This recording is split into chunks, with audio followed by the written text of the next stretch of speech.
Hello viewers, welcome to my channel. LMES வழங்கும் கல்விக்கரம் scholarship மூலயமா under privilege ஸ்டூடெண்ட்ஸ்க்கு வந்து ஸ்காலர்ஷிப் வந்து ப்ரொவைட் பண்ணிகிட்ருக்காங்க. இதோட எலிஜிபிலிட்டி க்ரைட்டீரியா என்னென்னு பார்த்தீங்கன்னா, 10th அண்ட் 12th வந்து 80% மார்க்ஸ் எடுக்கணும். நீங்கள் first year or second year வந்து கவர்மெண்ட் ஆர் கவர்மெண்ட் எய்டட் காலேஜஸில் வந்து படிச்சுட்ருக்கணும். Any engineering, medicine, arts and science or affiliated health care கோர்சஸில் வந்து நீங்கள் படிச்சுட்ருக்கணும். அண்ட் இந்த ஸ்காலர்ஷிப் அப்ளை பண்ணக்கூடிய லாஸ்ட் டேட் வந்து பார்த்திங்கன்னா October 31st. அண்ட் இந்த ஸ்காலர்ஷிப் அப்ளை பண்ணக்கூடிய லிங்க் வந்து பார்த்திங்கன்னா lmesfoundation.com.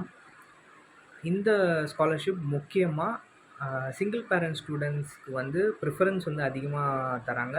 ஸோ இது ஒரு நல்ல ஆப்பர்ச்சுனிட்டி, யூட்டிலைஸ் பண்ணிக்கோங்க. இந்த ஸ்காலர்ஷிப் யாராவது தேவைப்படுற பர்சனுக்கு வந்து ரீச் ஆகும்னு நான் நம்புகிறேன். ஸோ முடிஞ்ச அளவுக்கு உங்கள் ஃப்ரெண்ட்ஸ் அண்ட் ஃபேமிலிக்கு இந்த வீடியோவை ஷேர் பண்ணிவிடுங்க. And for further updates regarding scholarship kindly like, share and subscribe the channel. அந்த ஸ்காலர்ஷிப் அப்ளை பண்ணக்கூடிய லிங்க் வந்து நான் அந்த டிஸ்கிரிப்ஷனில் கொடுத்துருக்கேன், செக் பண்ணிக்கோங்க. Thank you so much.